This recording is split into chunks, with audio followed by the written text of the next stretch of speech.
A porta da escola. O menino brincava de escola na porta que abria ventania e fazia redemoinho de poeira, e se perdia com os olhos cheios d'água, em meio a papéis amarelados e inúteis, e sacolas plásticas grudentas de suor, largado nas ruas como dejetos.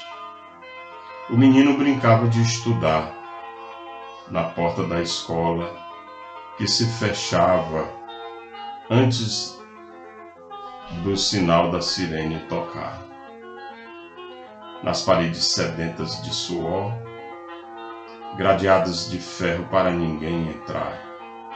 E o menino brincava com seu livro sujo, de poeira do redemoinho, na porta da escola de estudar, na porta da escola de ensinar, na porta da escola de aprender que a poeira do redemoinho não serve para ensinar, na porta da escola de conviver. Este poema faz parte do meu livro Tombos, Lamentos e Desejos.